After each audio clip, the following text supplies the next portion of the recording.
about bathrooms, but It's about pooping. No. Well, yeah, I know. Not it's about exclusively. bathrooms, but like, Yeah. that's where you do your business. That is where it should. Oh, that's where it should happen. where it should happen. Yeah, Not That's where it always happens. No. Roll the intro. Hello? No, I know. No, don't worry about it. Season 4 starts right now. Let's go!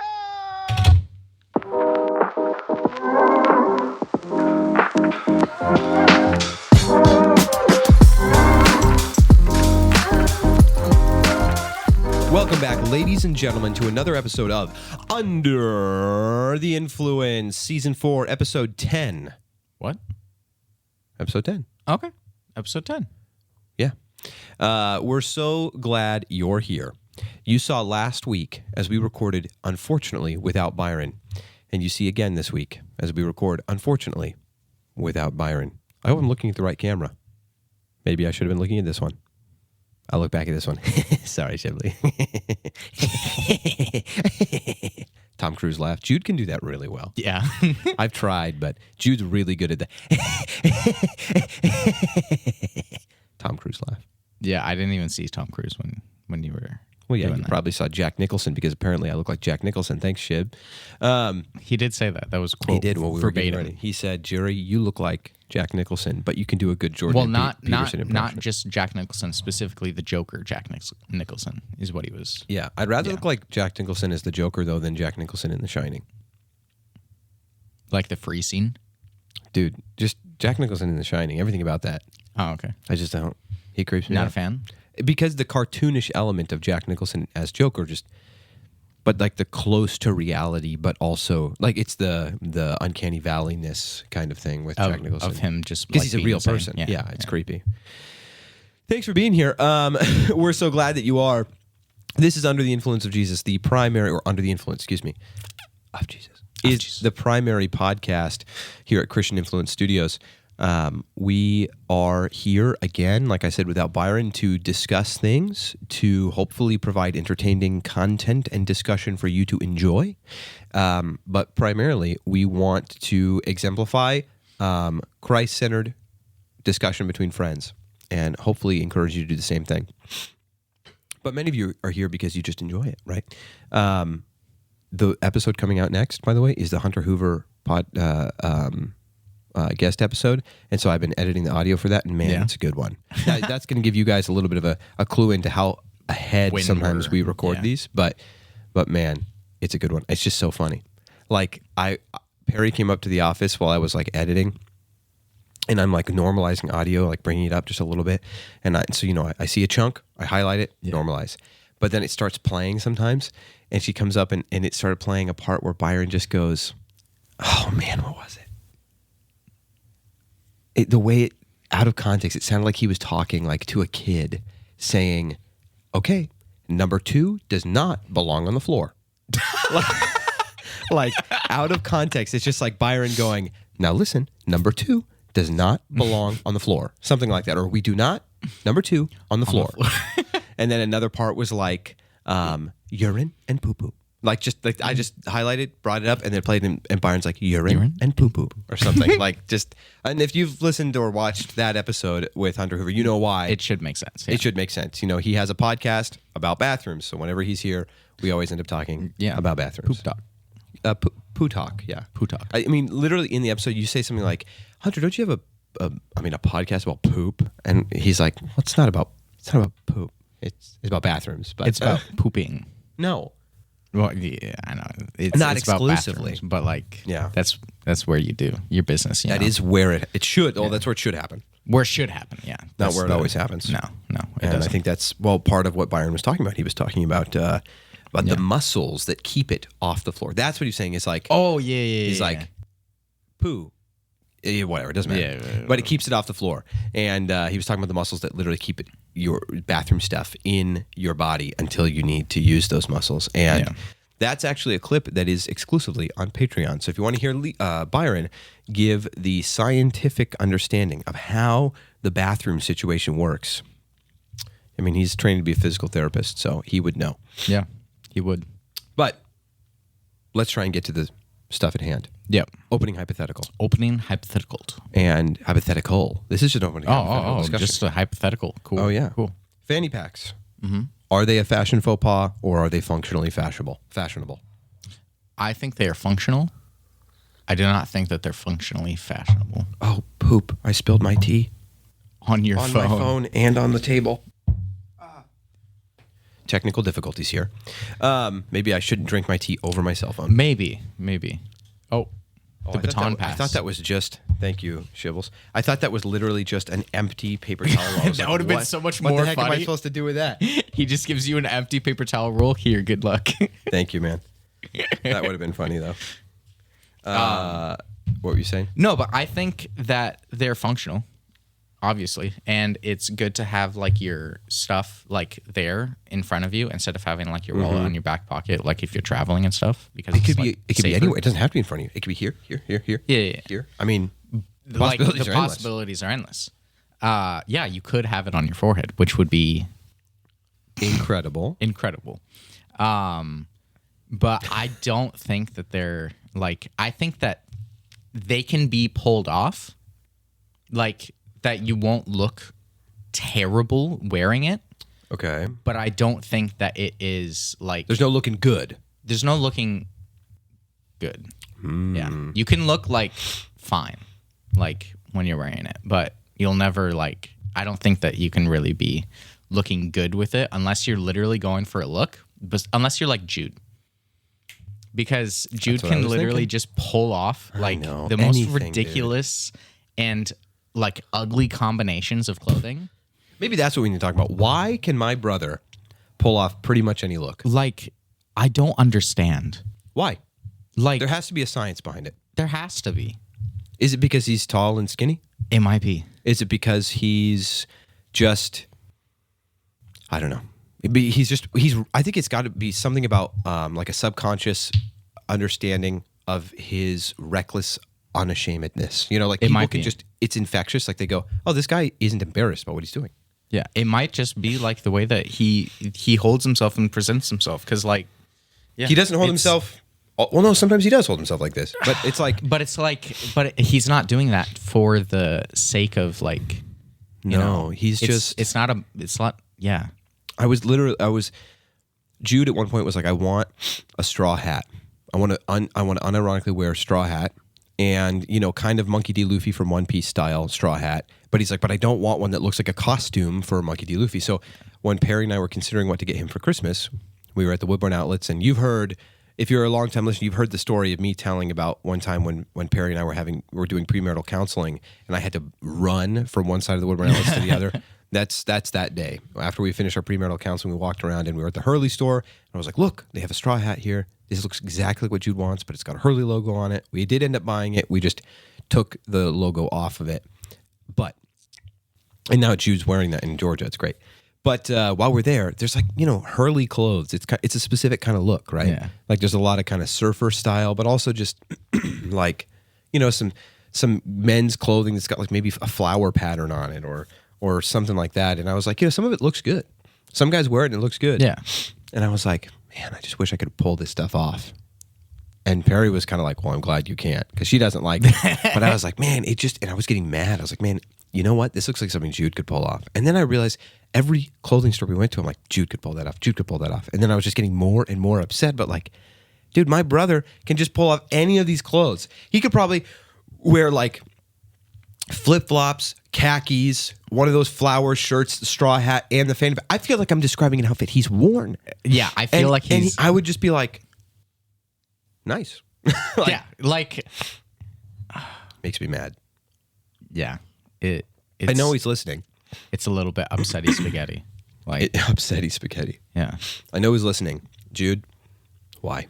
Maybe you know why. I don't think you do. But Yeah, if you share do know the why. dark secrets of how to pull off But everything, then dude. I've told him this, and he's been like, but at the end of the day, like, do you actually want to be that guy? And then I'm like, maybe not. Like I wear specific clothing that I wear for a specific reason. Like, because either I think it looks nice on me, or like or my wife thinks it looks nice on me, or it's like it does say something about me that I would like to say about me. Like I wouldn't wear that flowery shirt because maybe that would say something about me that I would want to say about me. So, but still, I'm mad. Yeah. Okay. Just having the option, to literally wear it must be nice. Whatever. Like you people out there that can do that, that can pull that off, must be nice. Huh? Yeah. Like the outfit Jude wore. Excuse me. The outfit. Oh, almost spilled it again. The outfit Jude wore. Well, we recorded an episode recently where I didn't have a mug here and I'm not used to it. The outfit Jude wore when he left to go to Georgia, and a bunch of us drove him up there to Portland to get on the plane. And there's a picture of me, kind of crying, and I don't know when I'm going to see my brother next, so I'm hugging him, and I'm just wearing sweatpants and a coat, and Jude is wearing I think jeans. Let me see. I'm not going to put it on screen, but I can look at the picture and see, so I can perfectly describe what he's wearing. But it's such a Jude thing, and it's just funny. The juxtaposition of it, I think, is funny because I'm wearing normal, comfortable. Okay, yeah. Jude's wearing high top sneakers, jeans, a bomber jacket he bought from someone in Portland that has various random patches all over it. You can't see it in this photo, but he's got a fanny pack on. He had this big leather, laptop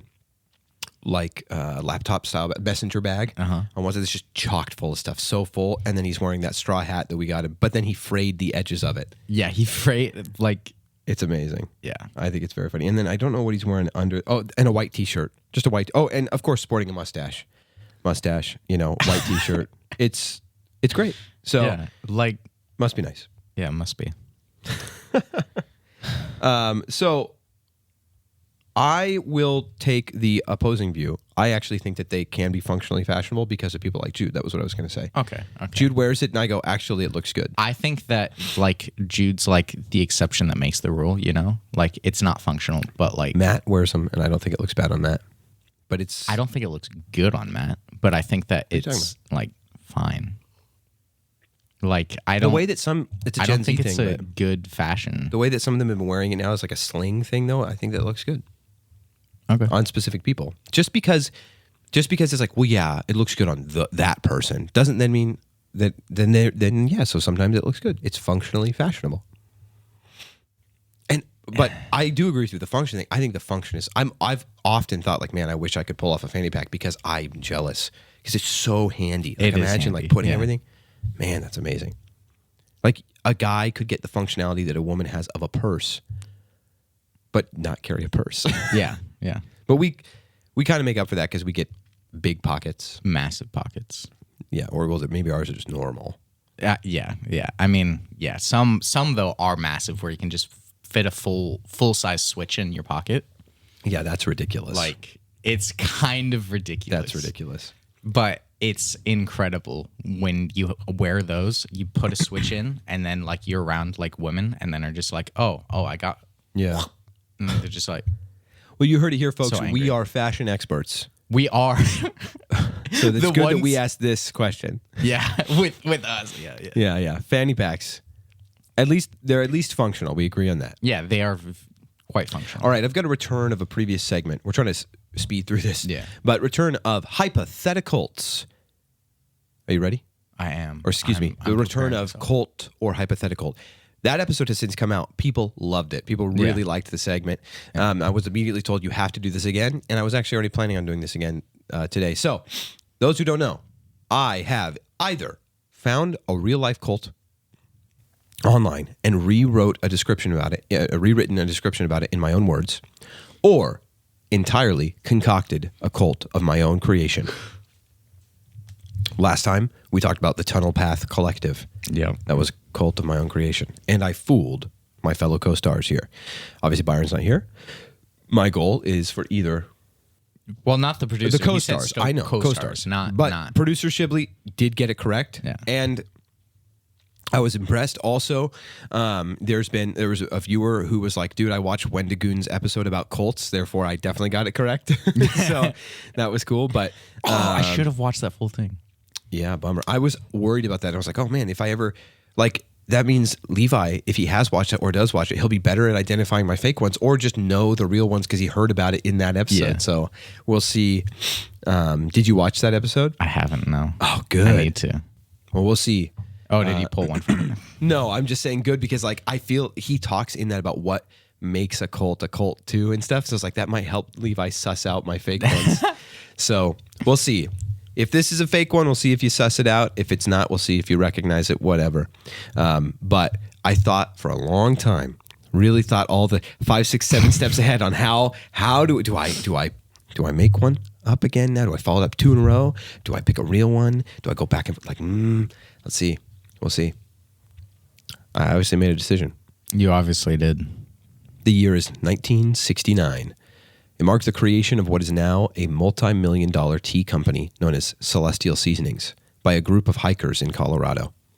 Founded by a man named Mo Siegel, he supposedly was directly inspired by the extraterrestrial teachings of a book known as the Urantia Book that mysteriously appeared in Chicago between the years of 1924 and 1955.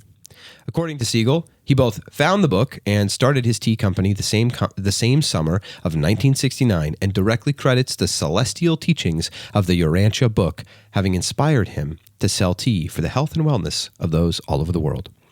The wild and ridiculous teachings of this book are too numerous to share quickly, but a few include that it self-identifies its followers as cult members, claims the existence of a specific type of particle that makes up the neutron known as an ultimaton, teaches the existence of 6 individually distinct human races, red, orange, yellow, green, blue, and indigo, and greatly promotes eugenics as the solution to rampant evil and woes of the world today. The name of his company, Celestial Seasonings, is assumed to be some sort of allusion to the many quotes of celestial wisdom found in the Urantia Book that can also be found quoted on their tea bags and boxes. The Urantia Foundation claimed in 2002 that they had roughly 1,200 global members. Mo Siegel has since supposedly stepped away from his tea company, retiring a couple decades ago, but is listed as the founder of the Urantia Foundation. Cult, or hypothetical. It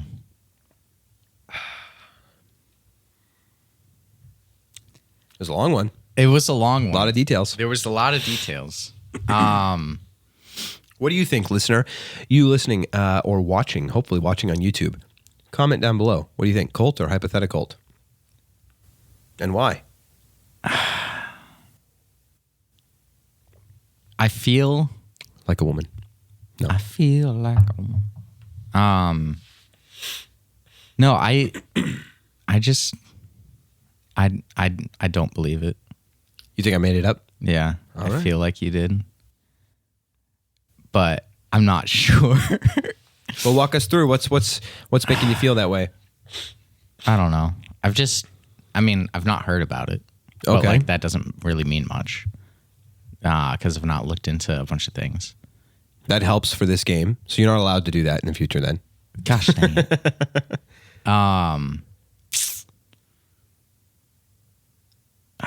What are the holes? No, What are the it's holes not in it? really just holes. It's just I don't think that the vibe is there with it. Oh, okay. Yeah. Fair enough. It's like a certain, I don't know. Something stinky. Yeah, it just feels not. Yeah, I don't like that the people are also like, I don't know. You don't like that the people are what? Like they're self-identified as cult members. Oh, okay. But also like I feel like if that was true, then like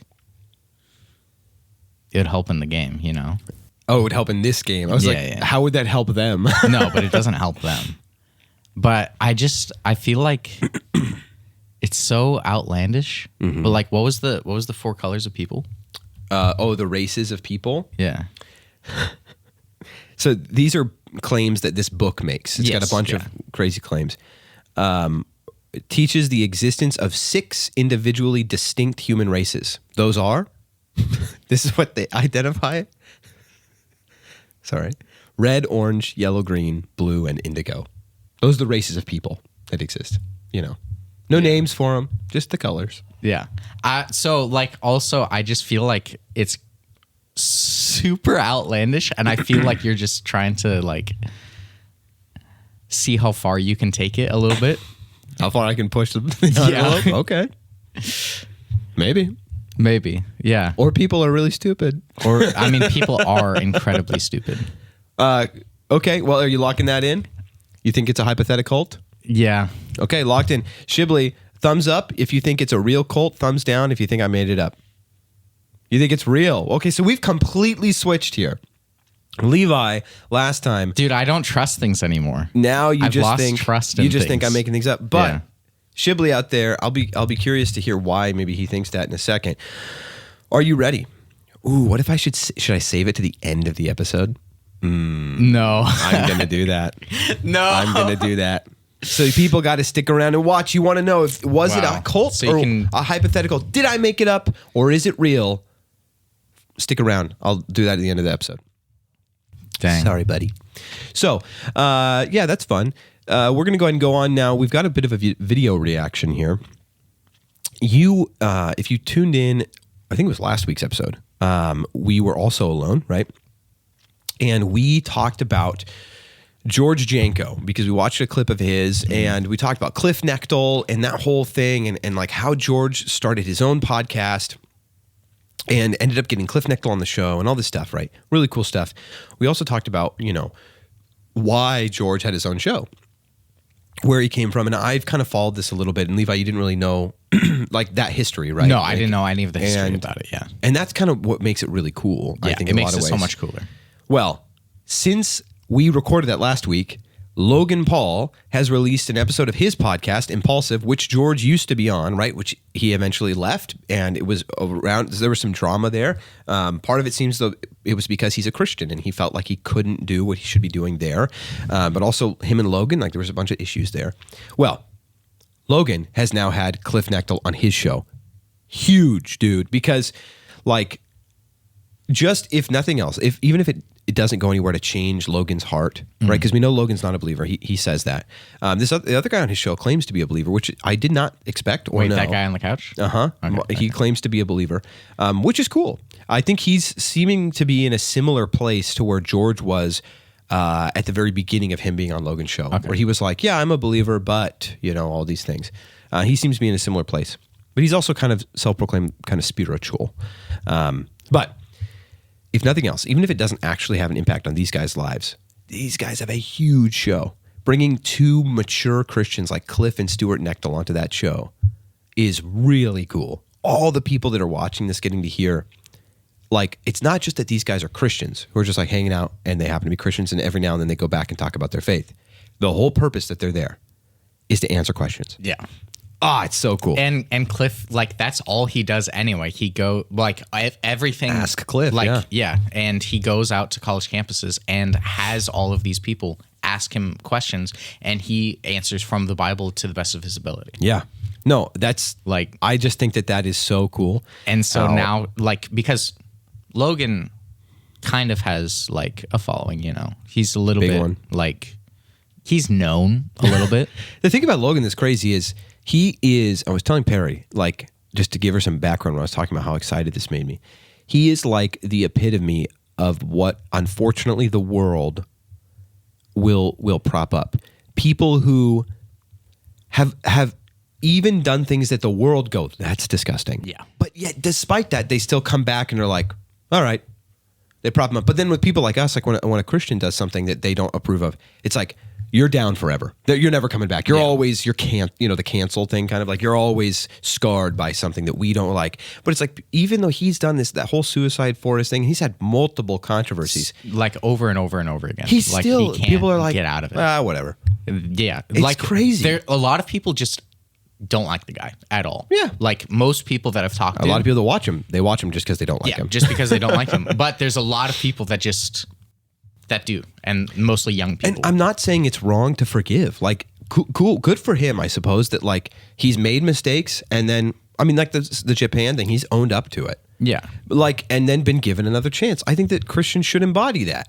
But it's just crazy to me that like the world, does that with people like this.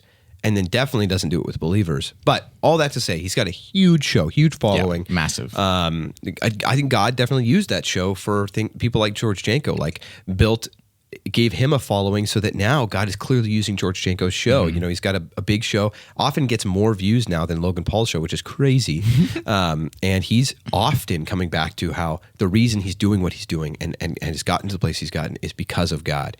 And he's trying to find his place and like, is this a ministry? Is this not? Like, he doesn't know. And really, you know, like, our lives, regardless of what we're doing, should be ministry. But so yeah, we want to watch this. This is just one clip where they talk about abortion, and this is, I think, a great example of the way that Logan has these two guys on the show, and they just get to ask questions. And Logan is like, "Dude, here's my problems with Christianity," and he says, you know, at different points, like, because I watched this whole episode, I recommend, I mean, I wouldn't recommend Logan Paul's content, but this episode, I totally recommend it. It's really good. It's a great example of how to talk to unbelievers, specifically unbelievers who are asking you questions in good faith. Like, it's really, this is like such a great example of what I want. Because I'm actually astonished that he would have them on in good faith. Like, I've watched the whole thing. They don't make fun of him.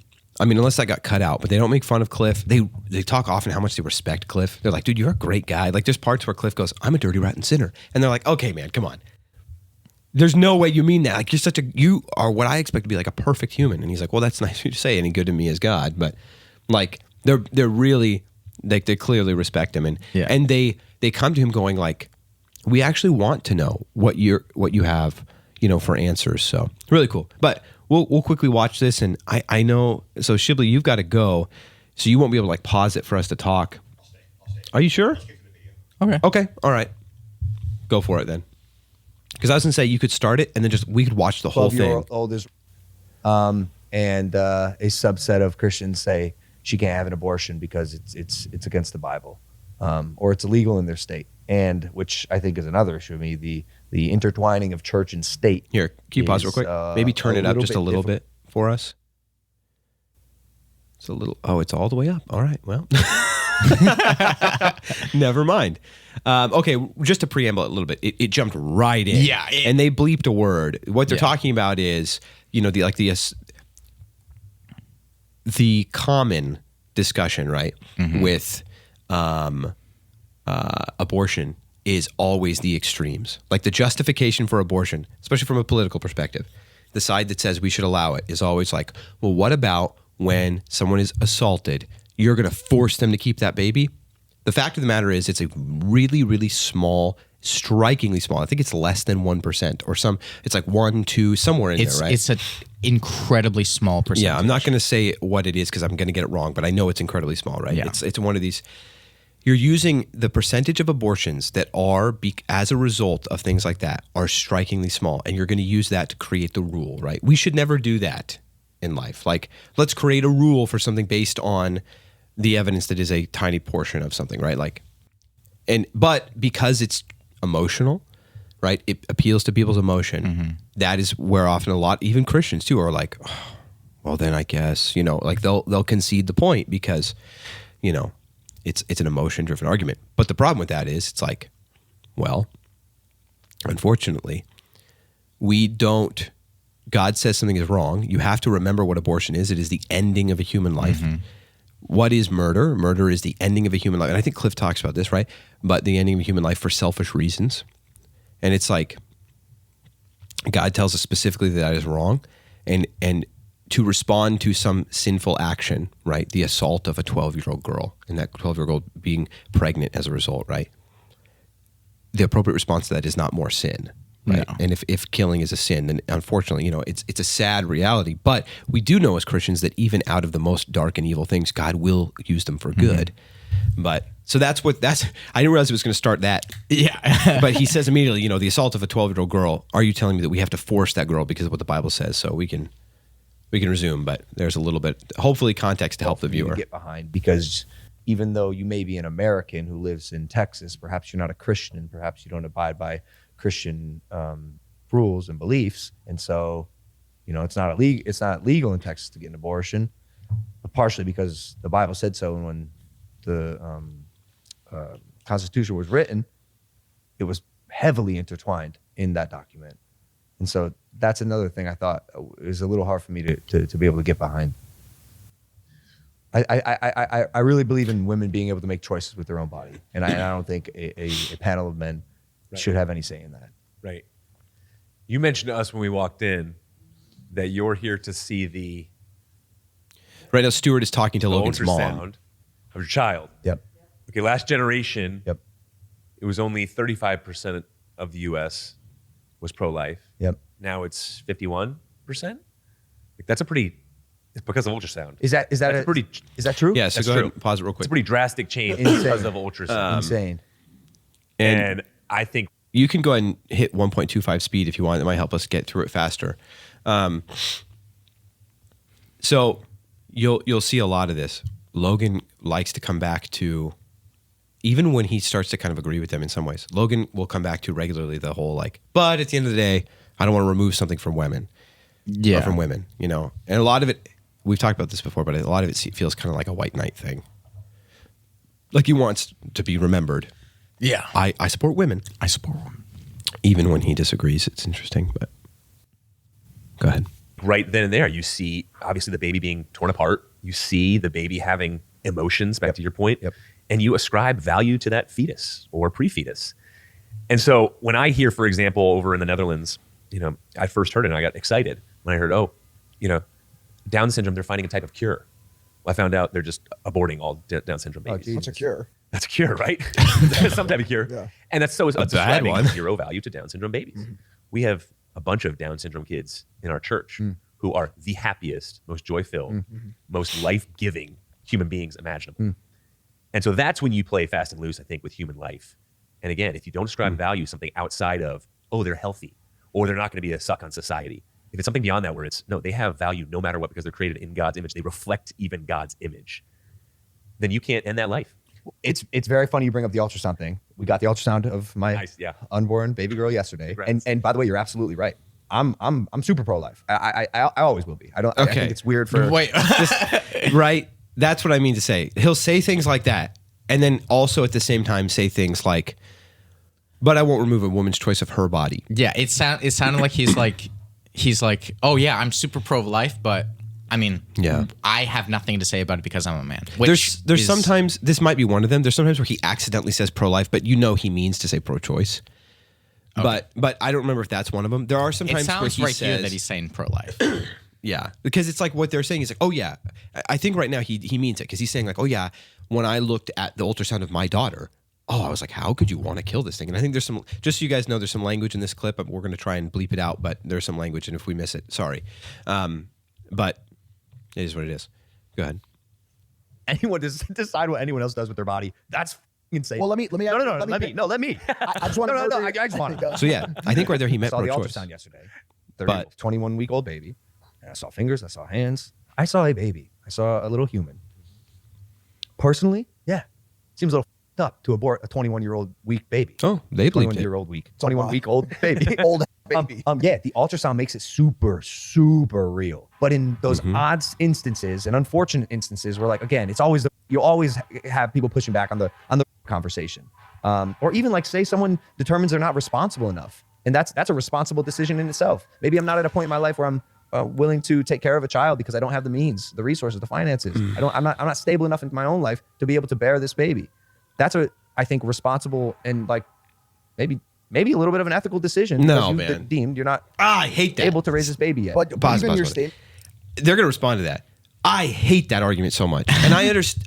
I almost don't want to say I understand where it comes from because it's like, dude, the logical conclusion of that is, okay, you know what? Well, our hospitals are overwhelmed right now with people. The new ones we get, we'll just kill them then. It's the same logic. Yeah. Because he's saying, you know, I can understand where people come from when they say victims of assault.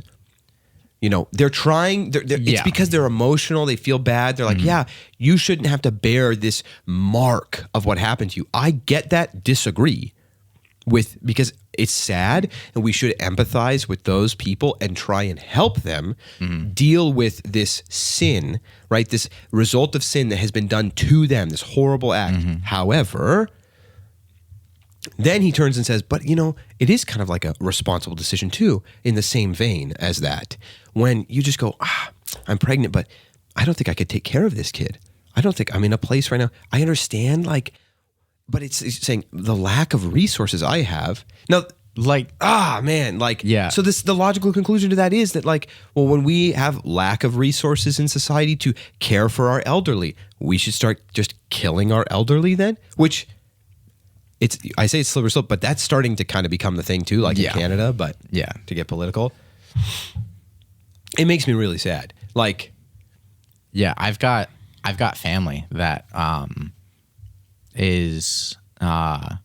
they were adopted from another woman because she had mental she never progressed mentally beyond the age of I think it was 14. Okay. But she was her own person out in the world and was allowed to just do whatever. She ended up having kids, wasn't able to take care of them at all. It was a really terrible situation. They got adopted by another family member of mine that was related to them and raised these two girls. That family member, were they a Christian? They were. They were Christians? Okay. Yeah. See, that's how Christians should be seeing things like this. This is the point to learn from there too is Christians should not concede the point on abortion and go, you know what? You're right. That is sad. And go, so I guess in those cases, no, you're right. It's okay. No, we should instead go, no, that's not okay. But let's provide another solution. Yeah. We should be going out and, like the Bible tells us, caring for the sick and hungry, caring for the widows, right? Caring for those who do not have a home. That's a great example of The it. widows and orphans. The widows and orphans. Exactly. Wow. These kids may become orphans. Or, for believers, when believers might find themselves in that situation, hopefully they're married, but, I'm pregnant and I don't think I can take care of this kid. Well, we are faced with a lot of situations where we go, I can't do something. But the beauty of it is we have a God who can. Yeah. And so, we shouldn't be surprised when the world says things like this because they don't have a God who, well, they could, but they don't believe and don't follow God who can do all things and even use really tough things where you feel like you're at the end of yourself. But like we talked about that last week, his commandments are his enablements. If God does give you a child or as a result of your mistake, you did something outside of wedlock, and God designed things for a specific reason. Kids are better off with both parents. Right. Yeah. You're more likely to be in a stable situation if you're married. But when you make a mistake, it doesn't then mean God goes, yeah, you sinned, but I guess the appropriate response is to then murder someone. Yeah. There's nowhere else where that, from a Christian's perspective, there's nowhere else in the Bible where that is the way we treat it. So I don't like when Christians cave on this point because they go, no, I'm pro-life because it's not right to murder. And this is an example of murder. And we're like, okay, I'm with you. And they go, and then someone has this emotional argument and then they're like, okay, I know because of that sin, that's that's what makes this one okay. It's don't cave that. Yeah, murdering the result of that other sin makes the first thing no longer happen. Yeah, two wrongs make a right. Yeah. Yeah. No, I do like what Stuart was saying too, though. It's true about imaging, right? When you see the baby, it helps people identify, because the further and further you can remove something from being an individual. Because a bunch of people had they don't actually look like people. If you look at these ones in our science textbooks, there semi contradicts your original statement. Right, we're moving on. No. I was like, Shibley has decided. No, but there's photos from science textbooks, and those ones are first removed before they're done. And that's gonna be traumatic to the body, and a lot of them are not the actual fetus that you're looking at the right time. And even the removal of how often they insist that we call it a fetus, call the baby a fetus, right? Instead of, a baby. Trying to further separate terms. It is in order so that if you have this idea in your head that it is not a life. Yeah, it dehumanizes it. Dehumanizes the word, and that's sad. But It's tragic. But I can see why. I see it's a great tactic for those who are malicious in it, and then also others, like some of it. I think a lot of people, it's not intentional. It's just kind of this subconscious thing they're trying to do, so that they feel better. Yeah, because sin feels bad to do. It does. So, like working it out to not be. Yeah. I mean, John 3 says that those who love the darkness don't go into the light because their actions will be revealed to be evil, right? So there is this compulsion. Do we know, in John 3, it's talking about these two different groups, and the two groups are one, you could separate as believers and unbelievers, but a really great way of looking at that passage in John 3 is it's saying those who love the darkness, it's talking about all of humanity. All of us were those who love the darkness. Mm-hmm. And it says, but those who do good or who go into the light, right? Or I'm going to actually look it up specifically because I don't want to misquote it. But the point is that what it's saying there is it's pointing out how all of us were those who loved the darkness, but some of us, because of God, we choose the light and we practice the light. And but let me go to it specifically because I don't want to misquote it. It is scripture, in fact, right? So, but we're going over this in our Bible study right now. The Bible study I lead on Thursdays in the Discord, and so it's on my mind. Let's see. It's after John 3:16. It's when it says this is the verdict. Then this is the basis for judging, or this is the verdict, that the light has come into the world, and people loved the darkness rather than the light, right? So Christ enters the world, right? And he comes into a world where people love the darkness rather than the light because their deeds were evil, right? That is why they love the darkness.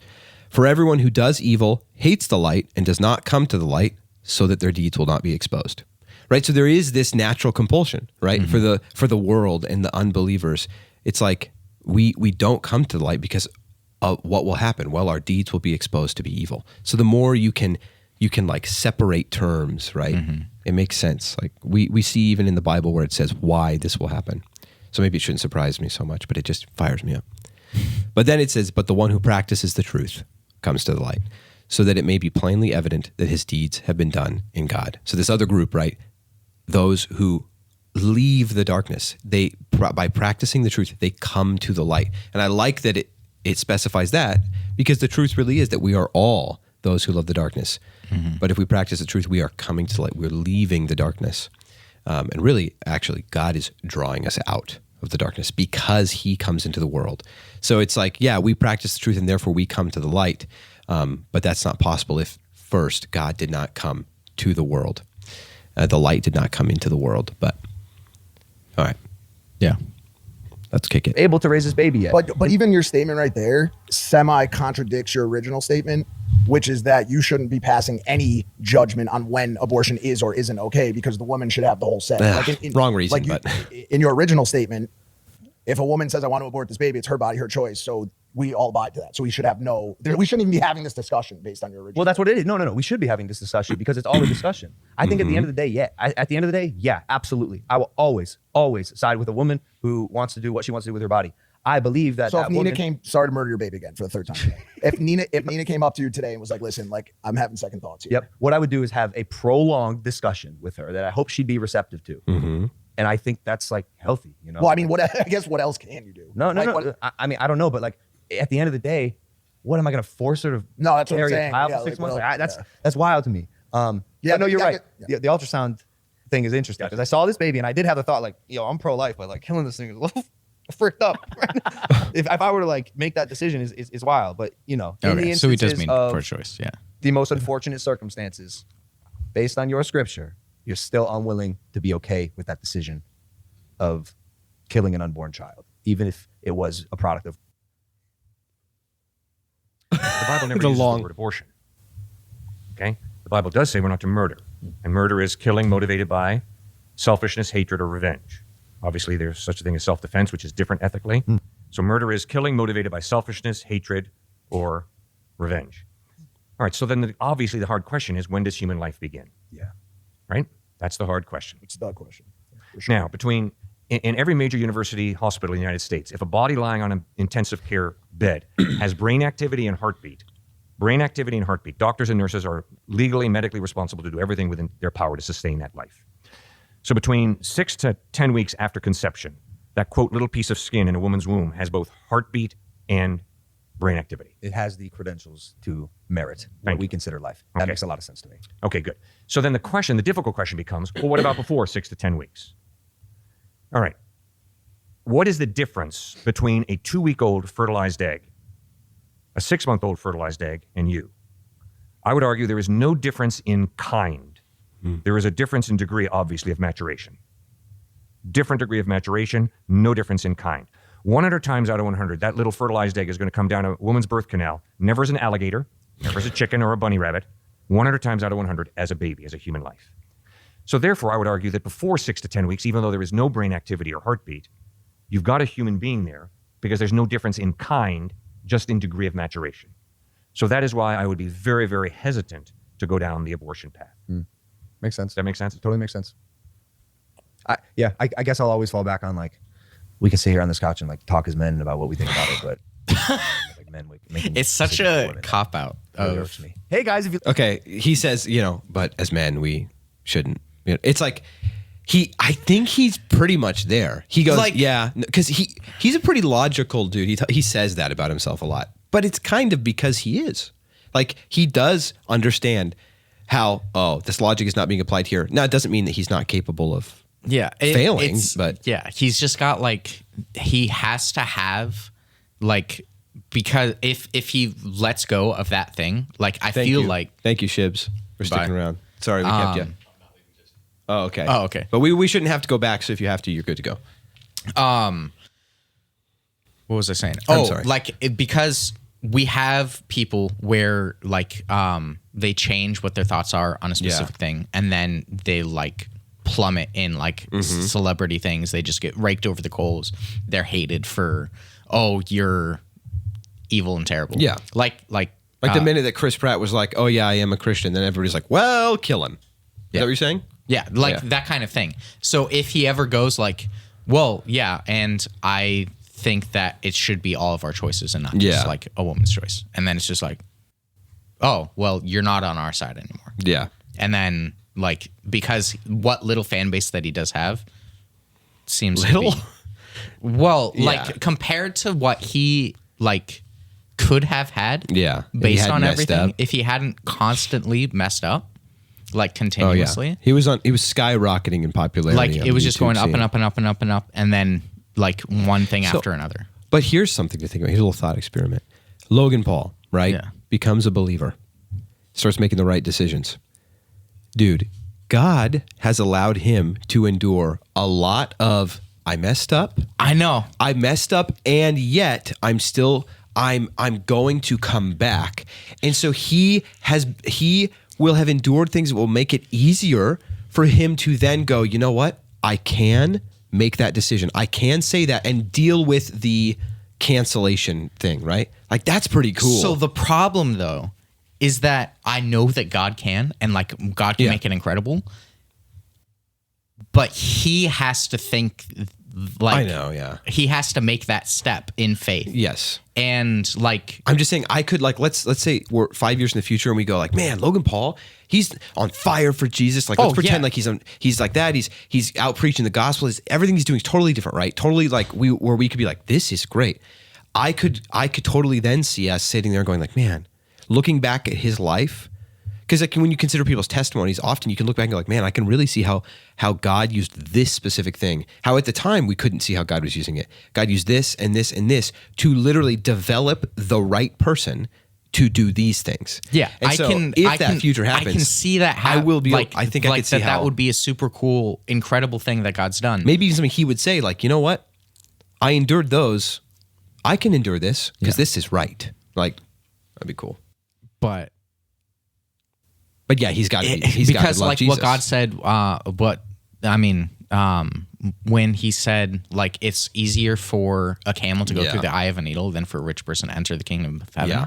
Like to get Paul to risk all that he has, like Logan Paul?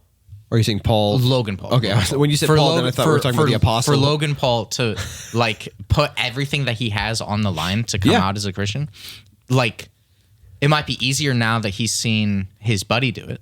No, Like, what I'm to saying is like lose. you made a great point by saying, these celebrities, it's really hard for them to do it because they literally have to put all on the line, right? In a different way, and in some ways, like more than you or I might have to, because they've been given all these accolades of the world.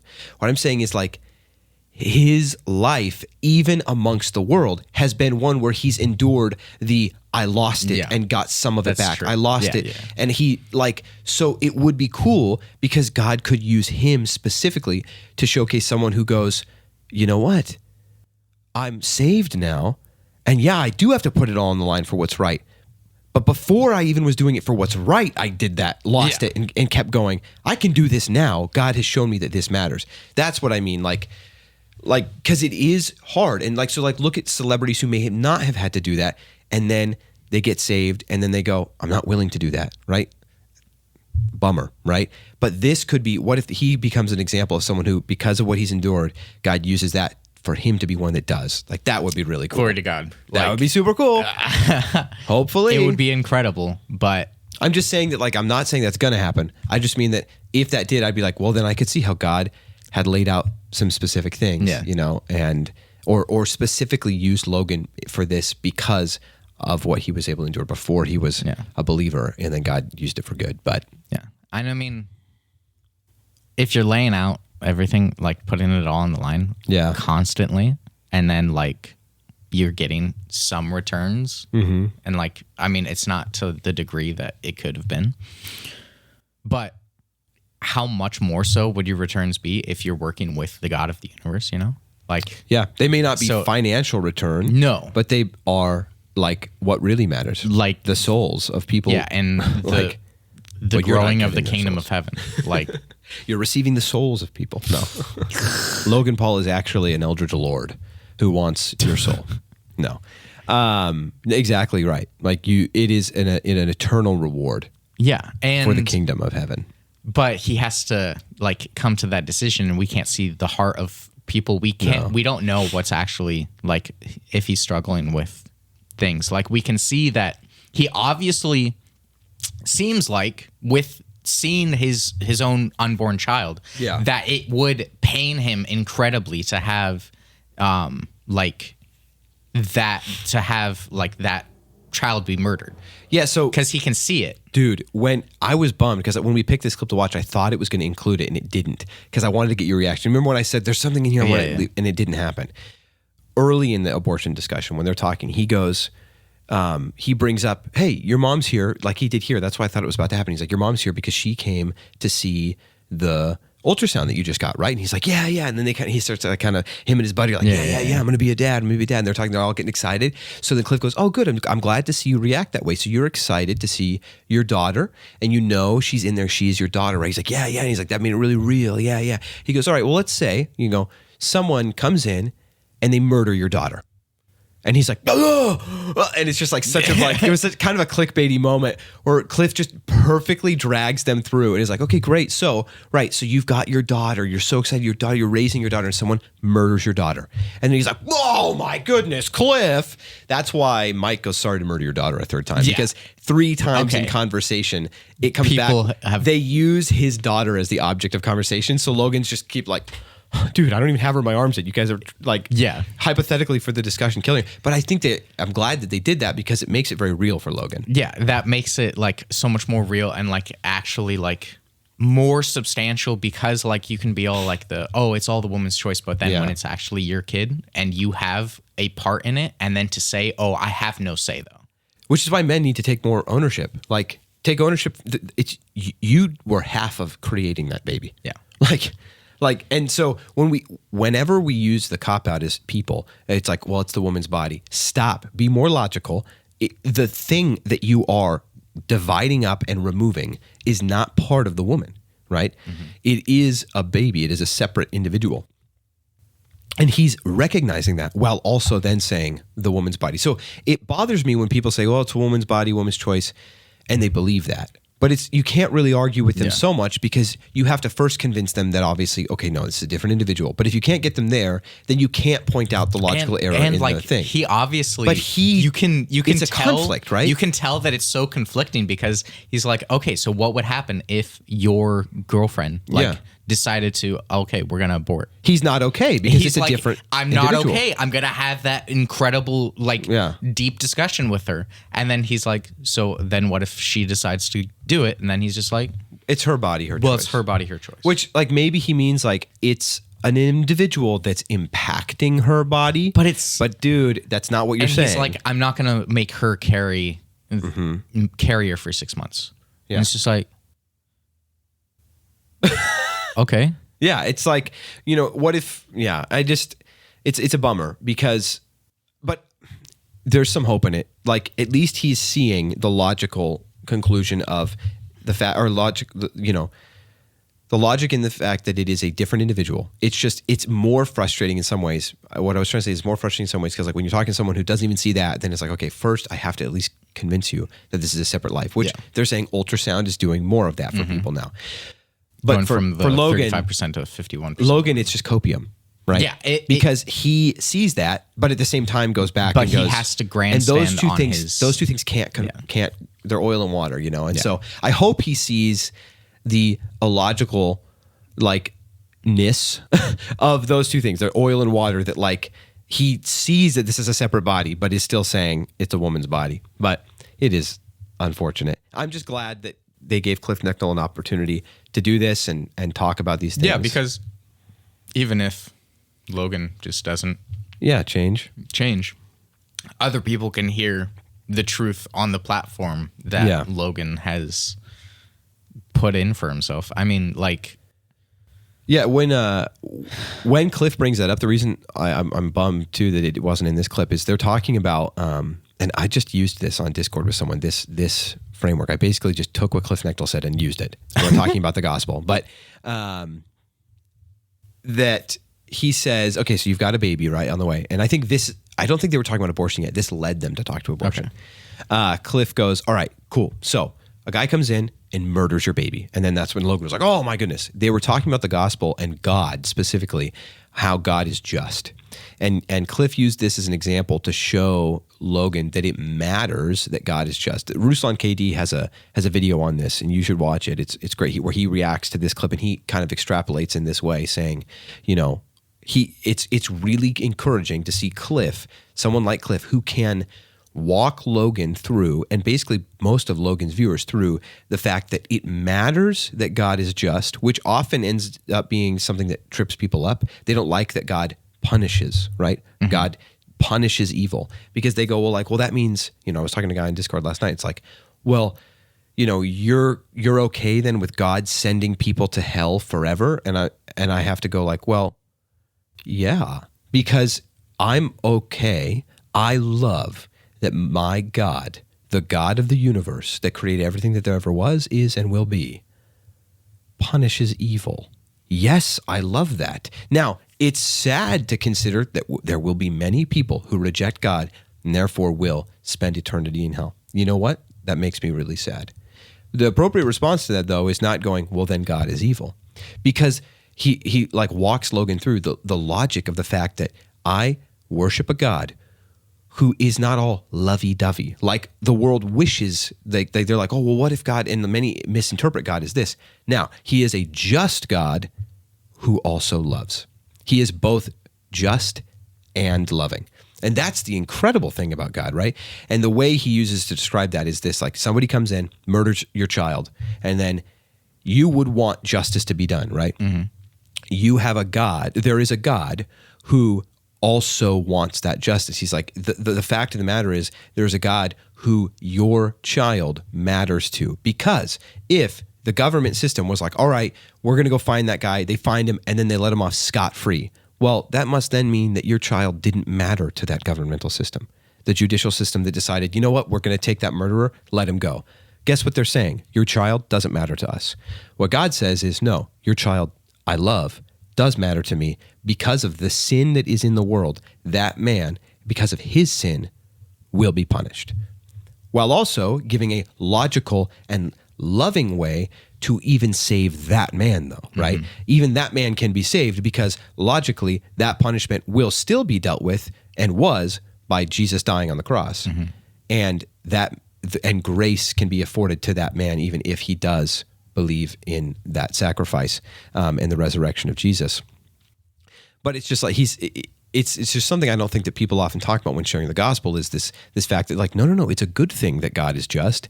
And I think it's something that has to be fundamentally understood before you talk about the love of God. Because it's like when you walk someone through the gospel and you fail to mention the bad news before you bring up the good news. It's like the good news almost doesn't matter if you don't identify to people what the bad news is. Because if there's condemned. Yeah. Because if there's not sin and like the result from it, then there's no need to have somebody take on that sin for you. Yes. Because like if there's not going to be any punishment for the bad things that you do, then there's no reason for Christ to have come and to have sacrificed, because that was the intended goal, was to have a way for people to come to God, even though we're not worthy. A way worthy. that is logically consistent with what he has already established, Yes, right? Which the wages of sin is death. Yes. But the gift of God is eternal life. It's beautiful. Yeah. I've been studying recently just through John, and then also just studying the way that the gospel is laid out, because when considering we're starting that youth ministry at church, considering how like what we want to go through, and what I want to talk about first is we're going to talk about the gospel and how that should be the foundation of our lives, but the foundation of this youth group, right? And I was looking at how, it says in Romans that the wages of sin is death, right? It uses this word, the wages, right? The earned reward, essentially. That's what wages are. It's like the earned, like what is deserved in payment. Yeah. You look at other places in the Bible where it says like a worker worth his wages, right? We see logically consistent throughout the Bible that like you do something to earn something, you deserve to get that and should receive it. Will receive. Like if like what God has decided is good is you work for something, you earn, you should receive it. Now, a result of sin in the world is sometimes people work for things that they deserve and don't get them, right? But God is consistent. So if God is saying that is good here, the same applies to sin, dude. And we see that because the word wages is used, right? Like it's used in this same way. It's transactional, right? Like you sin and therefore you have earned and deserve death. That is what's paid to those who sin. And then the beauty, like it just helps us understand like the beauty of it is like the only one who does not have that death accredited to his account because he didn't earn it.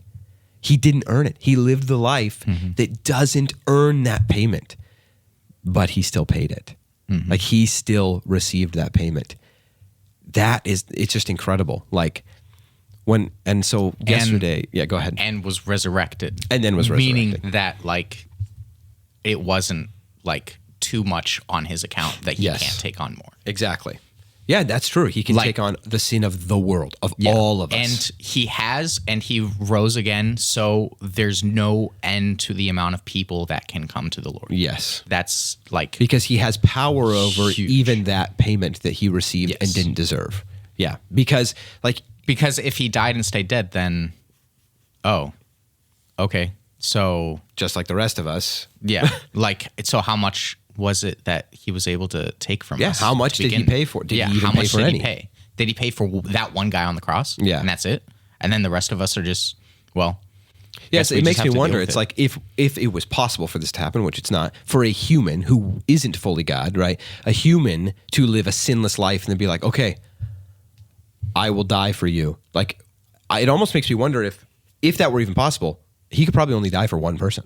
Yeah. Right? Like when you hear Cliffe Knechtle or other people online, like the way that they very expertly walk people through the gospel, like what's his name? Ray Comfort. Like he said, you need, if you want to live in perfect union with God, he has a perfect standard. So first you would have to live, well, now you haven't. He walks him through showing, okay, obviously you've sinned. So either you need to find someone who's perfect, who has lived that perfect sinless life and convince them to die for you, right? Good luck doing that. But like, it makes me wonder in that little thought experiment, like if you did, and the guy's like, sure, I'll die for you. Like, I wonder if he would only be able to die for one. But it's the reason that Jesus could die for all is because he's God. And he overcomes it. And like what Paul said, like if Christ wasn't raised, then all of this whole is thing for is nothing. futile. Like then it doesn't mean anything. Yeah, the resurrection is the key point. That's why I love Easter. Like whenever Easter rolls around, I'm like, yes. Like, this is my favorite holiday because it's like, and I wish more Christians loved it more. We do love it, but like we put so much on Christmas, which is great too. Like Christmas, like if Christmas didn't happen, obviously, like what we celebrated Christmas didn't happen, then Easter wouldn't. You know, the coming of Christ is the beginning of that whole thing. But Easter, like we celebrate the thing that showcases all of it mattering. Like if this didn't happen, the resurrection didn't happen, like the whole thing's kind of futile, right? Yeah. Like it says in scripture. Like, and man, I love it because when you really consider it, like, man, we got to take more joy in the resurrection. We talk so much about the cross and the cross matters, but what he did on the cross only matters as much as it does because he came back. Because he was able to come back. Yeah. So cool. Like Easter, we passed it, and we didn't do an episode about Easter. No, every time we've done, every season this podcast, I'm like, we got to do an Easter episode. And we just, because we record ahead of time, we end up missing it. But, whatever. Next season. Next Easter. Next time. We'll do an Easter, because I have a plan for like an intro that I think would be cool. Okay. I think we could say something we've said in the past about people, especially people in the social media sphere. You know, we've said this before, but just because somebody's famous doesn't mean we shouldn't pray for them. No. Just because you don't know them personally. Like, we should be praying for them because they have such a massive influence. We should be praying for them because they are created in the image of God and they deserve salvation as much as we do. Right? As well. Yeah. I think that's, no, I'm just saying like that's the primary reason. I mean, yeah. But like also, you know, that the thing that is their notoriety doesn't discount them, but if anything, God, imagine what God could use with this, what you're saying, right? Yeah. Yeah. No, and like that's why, you know, we should certainly be praying for these people. So be praying. I keep looking at that camera, stupid camera. Be praying for Logan Paul. Man, how much of this episode is me like when I'm talking to the people looking off? Yeah. Yeah. So consider that. I just look off a lot of the time. Good idea. That way you always look like you're just staring off into the distance. Yeah. At least you're consistent. At least I'm consistent. I'm not. No, but and it's also important that if he does, that we need to be open arms and we gotta support him, because if you're not, then it just causes people to not come back and like see that in other Christians and be like, oh, then I'm not gonna come back to the church or come to the church. We're seeing a lot of that right now. Yeah. Like Russell Brand, there's like that lady that, you know, was covered in tattoos or whatever that just recently got saved and baptized, and George Janko and others who, like, because they have this following, it's like we in the church just write them off then. It's like, dude, if they're saying they're coming, don't then say, well, yours must not be genuine faith. What in the world? Like we don't judge the heart. If they say they have faith, we treat them. It's like, I've said this before, but I think, you know, the best way to do it is we just treat people who claim to be believers then accountable as believers, and then God will sort them out. Don't take it upon yourself to decide that you have the right and the responsibility to sort them out. You don't want to take that responsibility on, because that's so much more dangerous. Yeah. Like, no, don't sort them out. Yeah. Hold people accountable to their actions. And if they claim to be a believer, hold them accountable to that. Say, okay, well, these are the things that, as a believer then, this is what Christ says how we should live. And then hold them accountable to that, right? And they can respond. But, you know, and then don't hold the world responsible to being believers. Yeah. Tell them the truth of the gospel, and then hopefully hold them if they accept it. Yeah. And like understand that it's going to take time, like George Janko, like the process of sanctification isn't. Yeah. And like Cliffe Knechtle said, like it's a lifelong journey of trying to become more like Christ. And like, it's not just going to happen overnight. Like, it will start overnight because like that's, and so some people, like, there are some big things, right? Like, yeah, which there should be, like, pick up your mat and sin no more. Yeah. Like, but does that mean that he never sinned? No. After that? Like, oh, no, certainly not. Like, if you watch the full podcast, I was referenced it earlier, but when Cliffe he regularly says things like, I'm a dirty, rotten sinner, like, to use that as an example. And there's a part, right, where Logan goes like, dude, they're laughing, like, we can't see you that way. And he's like, well, you know, maybe my sin looks different than yours or other people. He doesn't say yours, but like, that's what I was, but like, maybe my sin looks different than the murderer next to me or whatever. But like, I still am. The point is, and in Ruslan's video about it, he kind of talks about this. He's like, the point is, when you're a believer, you understand that, like, often even, you know, that process of sanctification, if you're maybe you're a mature believer, then yeah, maybe you aren't doing things like sleeping around or killing people or like beating people up in revenge, like some of these bigger, more noticeable, obvious sins. But it's like you start to consider how, sometimes even you do good things for the wrong reasons, or you fail to do something that God wants you to do, and and you instead choose not to do it because you don't want to, or you're afraid, or you're scared, right? Like those things are sinful. And like, so in that way, and I think Cliffe kind of explains it a little bit to Logan. He's like, yeah, I might not be doing those things, but I still do things often out of lust. I may look over and I know I shouldn't, at someone out of lust, and that is a sin. And Logan's like, okay. And you can see it's making sense, which is really cool. But yeah, I recommend it, honestly. Probably the only thing on Logan Paul's channel that I would recommend right now. Go watch this episode if you're interested. Be aware there's some language in it. So if you're young, maybe talk to your parents about it first. But if you're not somebody that struggles with language, go and watch it. It's really, really good. It's so cool, especially if you're someone that's been following this kind of thing for a while, how Logan and George and I said last week, like, it's so cool to think if George leaving the show, and starting his own, and this show now being something where he's constantly talking about God and his relationship with Christ, maybe that causes Logan to kind of take a double take at it. Well, clearly it's doing something, right? And that's why I wanted to talk about this week, right after we talked about that last week, is because, like, dude, within a week of talking about it, it's been going on longer, but like something is happening because Logan goes, all right, these guys were on George's show, and I've got some questions too. Let's talk to him. Like, yeah. Super cool. So I got to. And it's really good to see him questioning things. Like, yeah, they tell him that, like, dude, keep asking good questions. Like, yeah, and like we see it with Joe Rogan as well. Like, asking questions. Now, how responsive and like how much it goes to his heart, the right answers. I mean, Joe Rogan's changing, dude. I mean, yes, but like, he's not a believer, but recently Jordan Peterson said he was. Which Jordan Peterson's not a believer, so, well, he doesn't claim to be. So he doesn't, I mean, who is he to say who is a believer and who isn't? I mean, who am I? But certainly we could say who says they are believers. And Joe Rogan doesn't say he's a believer. And he even recently says, I'm not. But the cool thing is you can see how early in his career he just lambasts believers, just puts them on fire, like, oh, these guys. And he just gets irate about the way he's talking about them. But lately he's like, yeah, Christians, like, it makes sense, and like, their life seems better. And you're like, Joe, it's not too late, buddy. Yeah. I often wonder, like, people like that, if they just feel like, people that start to see it, I wonder if they start just feeling like, yeah, but it's too late for me. Like, yeah. I felt that way. It's like when I was 20. It's like when you're having an argument with somebody and then you realize, oh, I was wrong. But you don't want right. But you just... Your heels are in. You don't want to humiliate yourself by like saying that.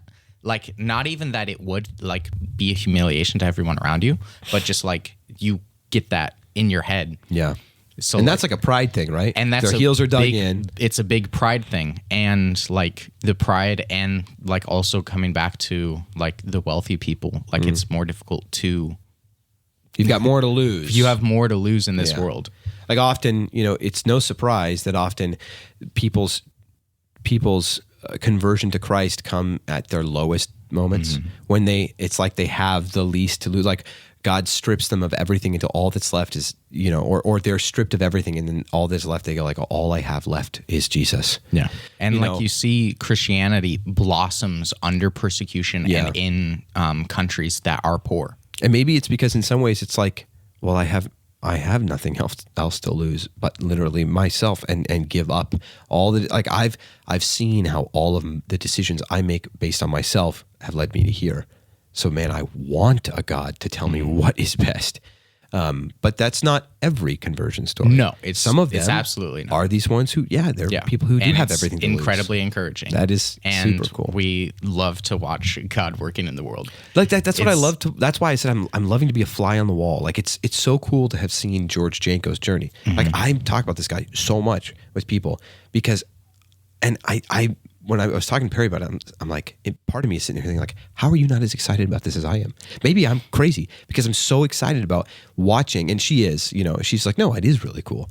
But it's like, watching George, his show, him leave this other show, start his own, and it's like watching in the public eye the process of sanctification happen, which is just to me so cool. But this guy, and I think maybe talking to you made me realize what it is that is so cool about it to me, is you're watching a guy who perceivably has it all.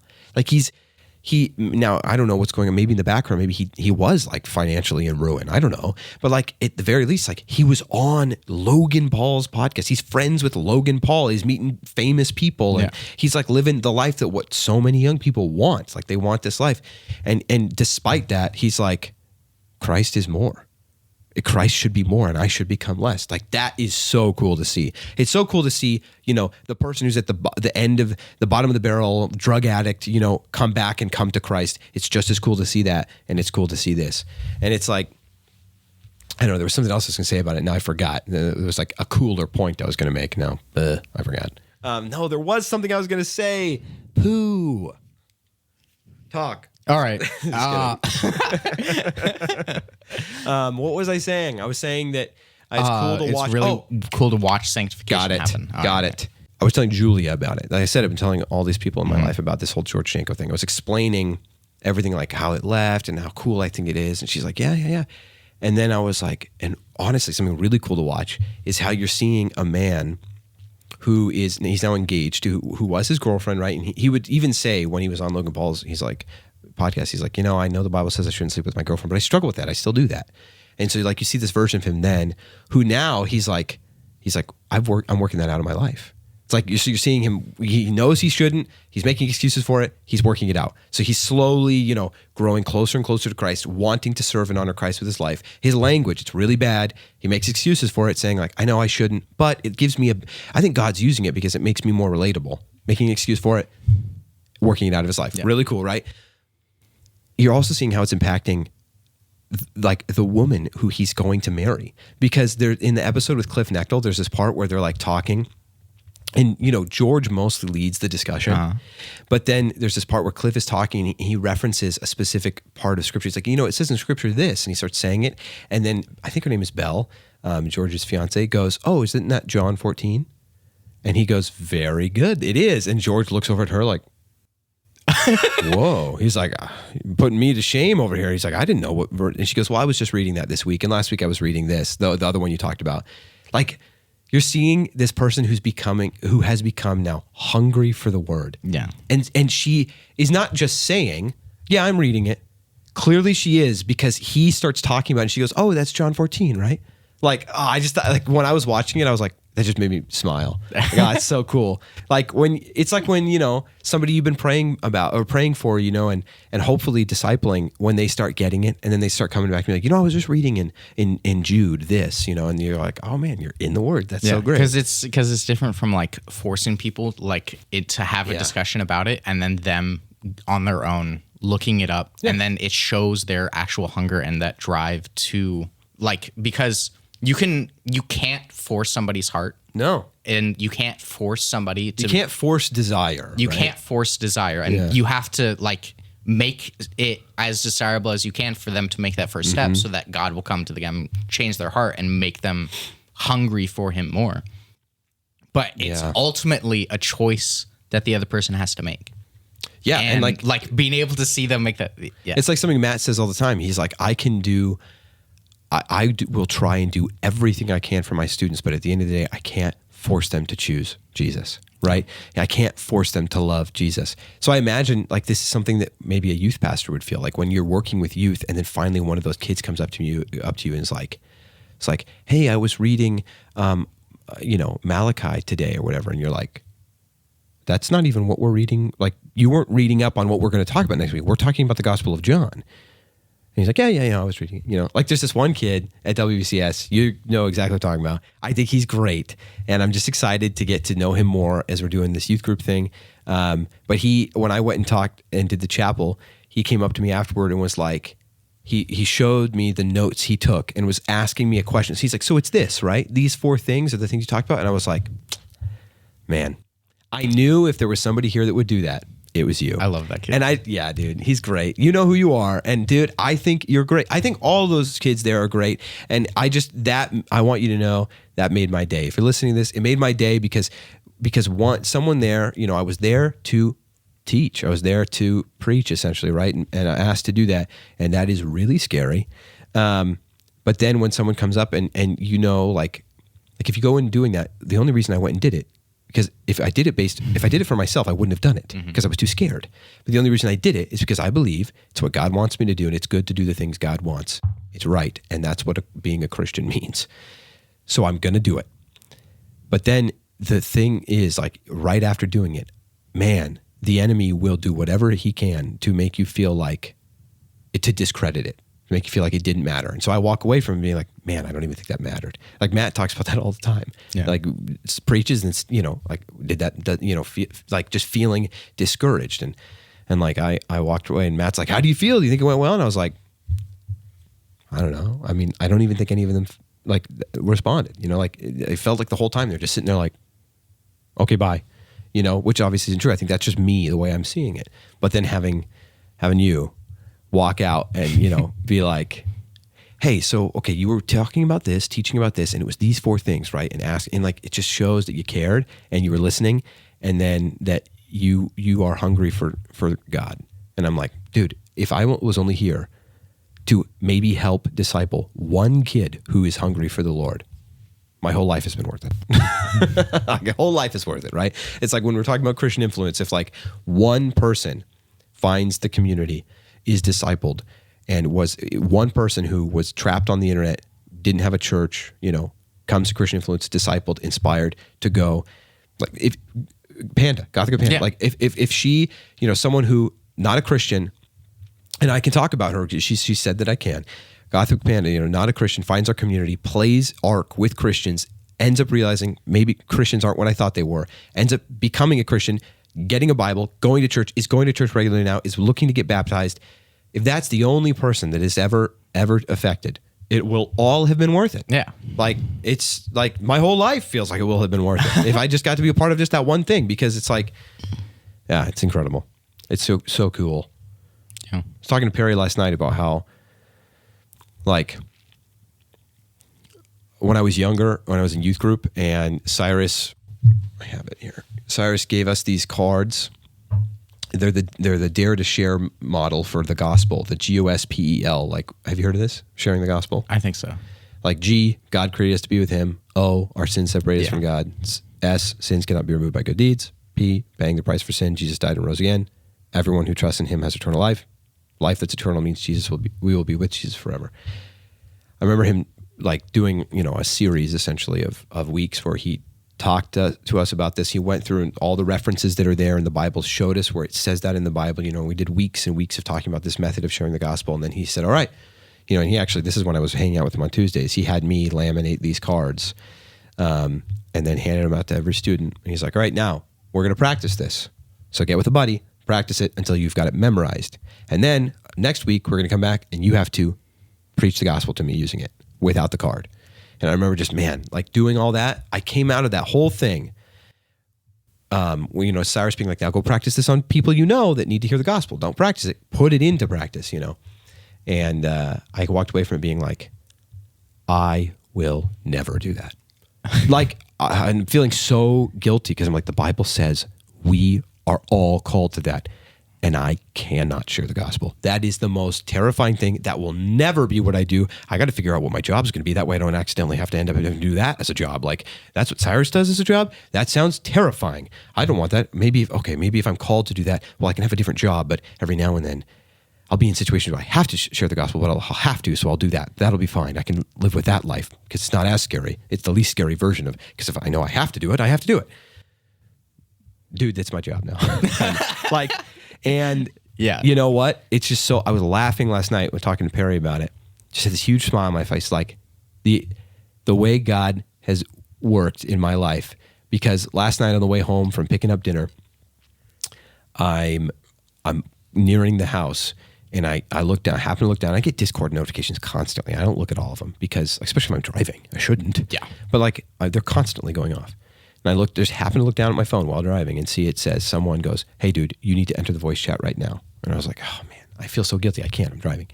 But then I see his next message pop down and it's like, there's an unbeliever here who we're arguing with. And I was like, oh man, he wouldn't be asking me if there was somebody there that could handle it. Maybe that he doesn't feel like he can handle it. Maybe I can help. So I messaged him back, "Hey, I'm driving. I can't jump in, I'm sorry." And he's like, "Well, give me scripture to use." I'm like, I can't do that while I'm driving.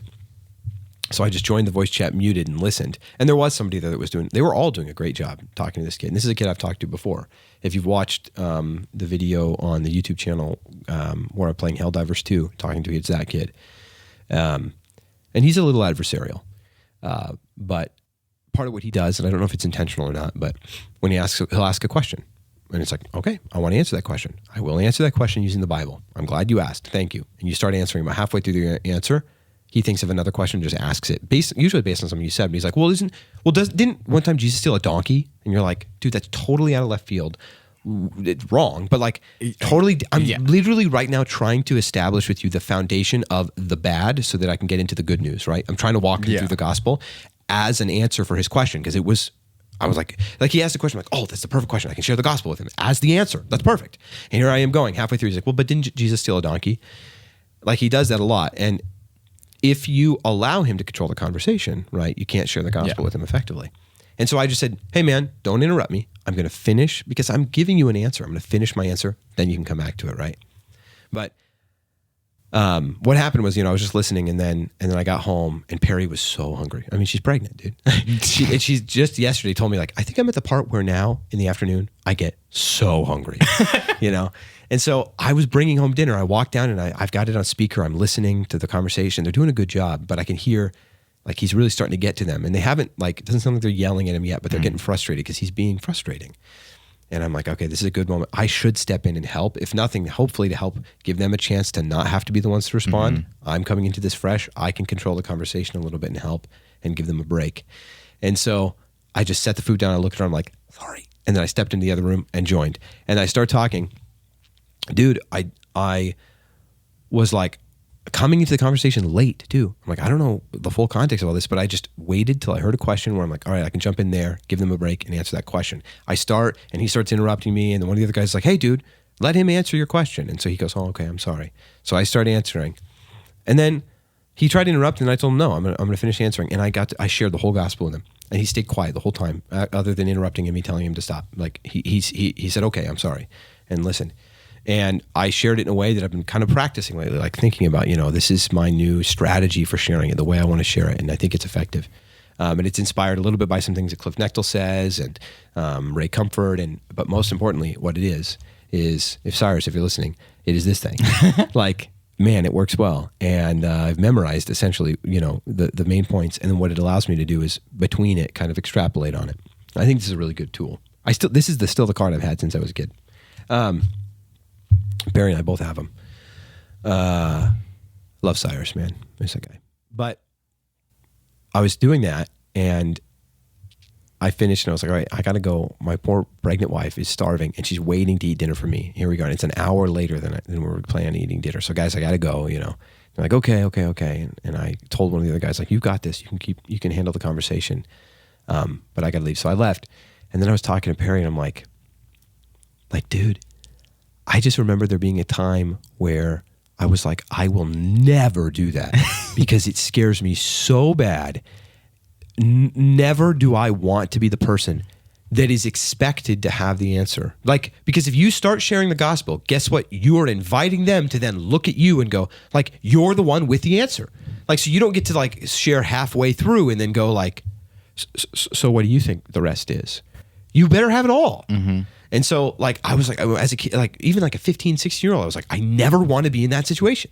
But here I am finding myself in that situation and jumping in because I have to, and it's the right thing to do. And gosh dang it, I wanted to. Mm-hmm. And so then I finish it all, and I'm telling Perry all this, and I'm like, man, I was that way, but now, it scared me a little bit right before I did, but I was like, no, it's not me that has this anyway. It's God. Here I go. And I went in, came out being I feel like that went really well.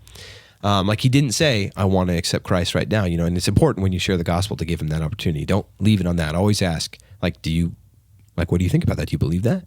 Do you want to accept that gift right now that I just told you that Christ is offering you? And sometimes they'll say yes. But afterward, you know, and I was just so excited. And I went, Perry, like, it is because, well, actually, no, I have to say, before I told her how funny it was to me, I said, what I just did, that is what I meant to do. I know without a shadow of a doubt, I've never felt a rush like I feel right now. Like after doing that, like, man, I was like, that it's like a high. Like I want to do that all the time, forever. As hard as that was, that's all I want to do. And it's like, dude, that's what God calls all of us to do. Not just people who that's their job. Like we're all called to do that. All called to go make disciples. But I was like, man, I don't want to waste my time in some factory making kettle corn, doing anything else. I only want to do that because that's all that matters. And man, it felt so right. And we don't live our life based on feelings. But you know what? It's a good place to be when what God says is right feels good to do. Yeah. And I was like, and then that's where I realized, like, that is so vastly different than I felt when I was younger. So it's really cool to be completely opposite on it now. And I was like, just telling her, because, and I still had said this first before I said, you know, how funny it was. I was like, it feels like for so long in my life, I always knew in the back of my head, like, there's something else I should be doing. And I was good at different parts of working my dad's business or whatever, but I always knew, like, but I don't want to do this forever. I'm fine with it now, but I don't want to do it forever. And then it was like, yeah, but there's a version of myself if I was a better person that could be in ministry, but I'm not. So I've got to figure out what it is that I'm supposed to do. Maybe it's stream on Twitch. I was having fun doing that, but even that, when I wasn't doing it with some purpose, I just, like, there's a part of me, I think God made me this way. If I don't have, it's like a mathematical value element. If what I'm doing at the end of the day doesn't have some net gain for good, I just feel miserable doing it. Like we talked about it on the episode with Jamie, doing the D&D podcast. I kept just coming out of being like, if it doesn't matter, like playing D&D, I was getting to the point where I was like, I need to be done with this. And it's in a weird way, I was ready to quit D&D. The only reason in some days that I do it now is just because I know it's a podcast that I think God will use.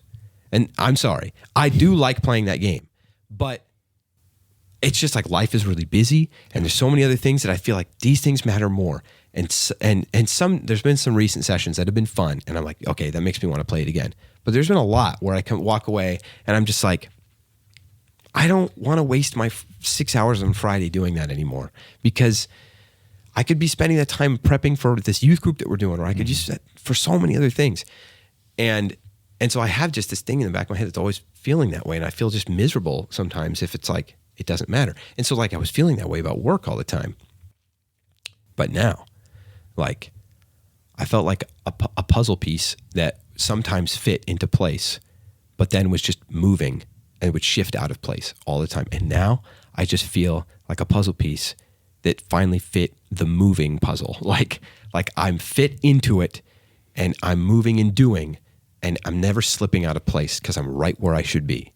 And the funny part of it is it happens to be something that at a time in my life I said I will never do that because it scares the crap out of me. So, but I've never felt more like a moving puzzle piece that fit into the moving puzzle and isn't slipping out of place than I did last night when like came out of that and was like, wasn't me, right? I don't need to feel discouraged like I failed because God's in control, and shared the gospel with that kid. And I doesn't seem like it was enough then, but maybe it'll be enough next time, you know? But I mean, if nothing else, you're planting the seed for further.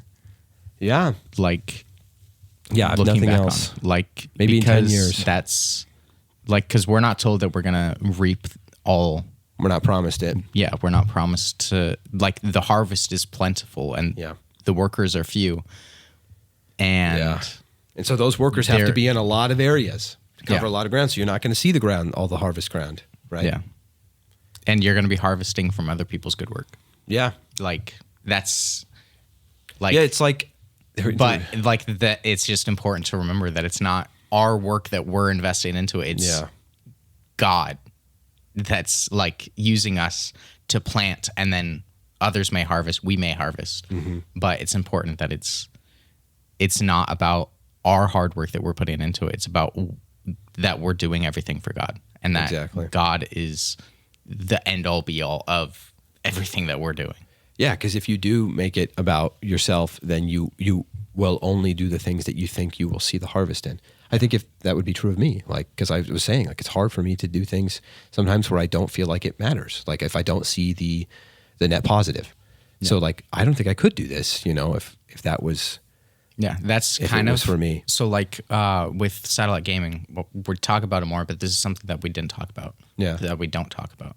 I don't know. In a Time's future weird episode, because it's future. Time is a weird So I started working with satellite gaming, and what that is after school programs. Mm-hmm. We go and we basically show Christ, like, through our actions and Mm-hmm. having good relationships with these kids, getting them to, like, see us as, like, oh, there's something different about this guy. He Mm-hmm. wants to have a part of my life, and, like, so why are you different? And then we get the opportunity to share why we're different, Right. invite them to other things, disciple them, and then grow them in the kingdom of God. Like, Yeah.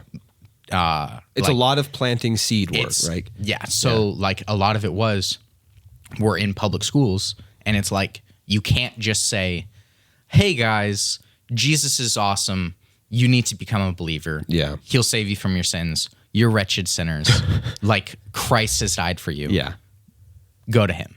Like, we can't just do that. We have to, like, put in the work. You could do it once, but then you wouldn't be able to do that at the school anymore. And then, yeah. And then it couldn't function how it does right now. Yes. Yeah. And so a lot of it is planting the seeds and finding the people that want to take part in that. And that was something that I was like, Oops, sorry. felt like, oh, if I can't, like, just evangelize to them on the spot, then why is this a ministry? Yeah. Like, what's you felt that way at the beginning, you're saying? I felt that way when I was thinking about it, and then when I first started, because like, I was having interactions with kids, and I'm like, what you're doing right now is wrong, and I'm going to tell you why it's wrong. But then I'm like, I can't just say, like, oh, because that's sinful, and, like, that's not the way that Christ wants you to be. I have to come at it from a different point of view to, like, and show them in my actions and interactions with them. Yeah. And get them to wonder that so that I can, like, respond correctly. And it was something that I was like, oh, if I'm not going to be, because also, like, a lot of it is like a long game of building a relationship before you get to the point of being able to have them trust you enough to, like, understand what you're saying and actually like believe you. Yeah. And because, like, that's a big thing, because we're also working with the disenfranchised children. Yeah. Like, and that's a big part of it. You have to build that trust, and it's because, like, I may never see any of the fruits of any seeds that are being planted, or even if they're growing at all, until I'm in heaven. But like, it's important to do. And it was like, oh shoot, I'm just kind of being dumb, Yeah, because I think that that's also, like, a tangentially part of that whole. I agree. Like, yeah, and I love working with those kids. You're enjoying it? They're great, dude. Like, I'm starting to, like, absolutely destroy them in Smash Bros.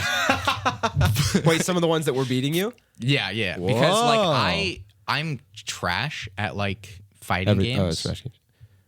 Like, I was gonna say every video game. No, no, but, like, you're not. You're much better than I am at most. But, like, I've been historically really bad at these games, and so going into it, like, I started getting, like, my butt kicked. So I just, like, was like, all right, I'm just gonna, like, play this one character and, like, try to understand how the character works. And then I've been going back and forth between clubs doing that, and I'm getting better at the game. But then it's Crazy. also it's humbling though, because we had a girl come in, and she absolutely, like, I had been like, dude, I'm unbeatable. Like, I felt that way. I was literally, I hadn't lost any matches against the kids since, like, the second week. And then she comes in and just, like, oh, like, it's actually back and forth. Yeah. And it was just like, That's cool, It was though. funny, but Yeah. There was something I was going to say, and I don't remember. But That's cool, yeah, though. I think we've gone a little bit longer than We've gone what- way. We're like, just like last time, this will be a quick episode. I think this is longer than that one. Yeah. And we're totally like in a different place than we started, but that's Yes. okay. I hope that you guys enjoyed this episode. I literally tried to bring it back to wrap it. I was like, let's bring it back to No, Logan and yeah. wrap it up. And then that caused us to go for another hour probably. But no, to bring it back to what we started with, we don't even need to. Yeah. Pray for Logan. Pray for, that they will be impacted by that. And But anyway, guys, I was about to start it again. Thank you for Yes. listening. Thank you for watching. Hope you enjoy even these episodes where it's just Levi and I. Literally, last time it was just Levi, I, and Shibbles. This time it's mostly just Levi and I. But he abandoned us. we have a tradition. Tell us a joke. No, just kidding. We love you very much. Roll the outro. So you heard us just say we were leaving. Well, I am a moron. No, he's not a moron. I forgot. I forgot. No, we both I forgot. forgot. We both forgot. forgot together. There was a cult or hypothetical segment on this episode, and the episode went so long, we totally forgot that I was saving till the end. Can you imagine how mean? We literally made it like It would have been so funny if we just totally forgot, and then Yeah. it just doesn't happen. The point was to be like, oh, this might help encourage people to watch the whole episode. Yeah, they'll yeah, and then stick we around just waiting, and don't then I even don't even add it say in. it. So you said it was fake, that I I said made fake. it up, Yeah. right? And just how about, because it's been 2 hours for these people, real quick. 1969. This group of hikers create a tea company called Celestial Seasonings, right? In Colorado. Apparently, the reason he started it was because of this book called the Urantia book, right? This cult, they call themselves cult. I don't need to remind you. Here we go. Yeah. Is it a cult? Is it a hypothetical cult? You said it's fake.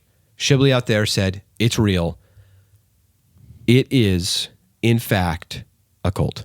It is real. Dang. All right. Yeah. Cool. Sorry. All right. Sorry, just to pull you back in here real Yep. quick. Yep. To Record just humiliate me. I mean, All right. you were wrong. You were wrong. Yep, I was wrong. I was wrong. Fooled you twice. Yep. You've lost. We played the game twice. You've lost both times. Yeah. How do you feel? I don't like this segment, honestly. Dude, it's real. Isn't that crazy? That's so I wanted to ask Shibley how he dumb. knew. Yeah, so I mean, I re-typed it in my own words a Yeah, little bit, but but it's- all of it is what I said. Nothing of this is made up. So I was nervous because I thought Celestial Seasoning, you'd be like, oh, I've heard of that, because it's one of the biggest tea companies. I've literally never heard of Have it. you ever heard of Sleepy Time Tea? Yes. You're the one with the little bear on it? Yeah. That's Celestial Seasonings tea. They have tea, there's probably Celestial Seasonings in that kitchen right now. There might be. So, yeah, the little bear Sleepy Time tea. Now, he doesn't own the company anymore. Urantia book is weird, and he's also like one of the founders. He's listed as the founder of their foundation. But Is yeah, he still a believer, though? a Urantia. I mean, I'm assuming. I don't know. Okay. He's certainly not a believer. Well, a believer Yeah. of his He's, little no, well, cult, no, they call themselves what is it? cult members. Cult members, excuse you. It's in their book. It says cult. There was a recent redaction about something, but it still has all the eugenics stuff in it. There was some That's wild. they redacted something in the book that was just scientifically proven as wrong. It might have been that neutron I thing wonder or if whatever. Movie Bob's part of him. Movie Bob? He's a YouTube like film critic, Oh, but okay. he is heavily into eugenics. Like he thinks that Republicans should all be eradicated from everything. Oh. And like legitimately, like he just wants them to Yeah, they go into some specifics I didn't include in this. allegedly. I don't want to speak Yeah. out of turn, but like that's everything that I've ever heard or seen. And this is based or, off of like, one read from article him. I read. Like, I'm pretty sure it's all true, but I looked at their website for like this long. I didn't have a lot of time, but the article I read, That's nutty. yeah, it's interesting. It Dude, sounded so wild. The races of people. Yeah, so this is more wild than the one I made up. Yeah, in my opinion. Yeah, I thought that you were just like going as far as you could, like to see what would be believable or not. Honestly, it's really hard to find real ones because I don't know if you've already heard about them. Most of them are really famous. Yeah. Like Scientology, Yeah. Mormonism. Like, yeah, but it's really hard to find real ones that are interesting to read. But also I find a lot they're like, oh, he's probably not heard of this, but like I don't even know if it's just some guy writing up something he just made up. faking. Also, most of them are inappropriate. But this one, I was searching, finally found one that I was like, all right, this is interesting enough to use, and it's believable enough. It could go either way.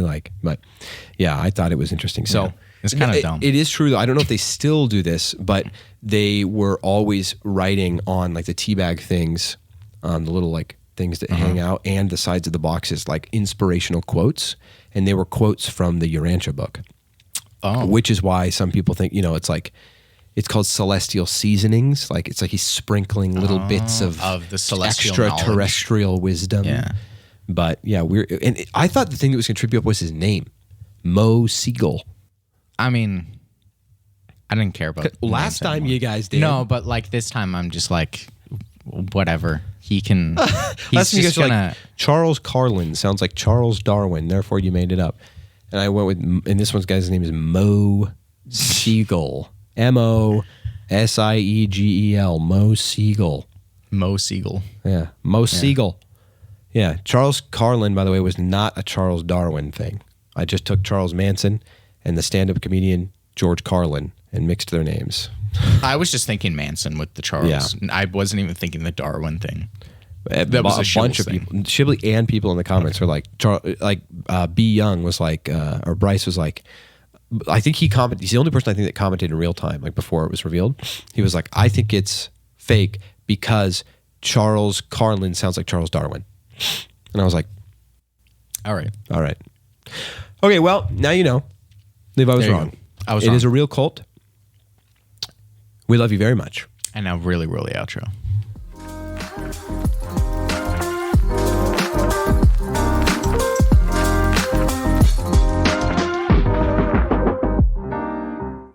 That's a good one.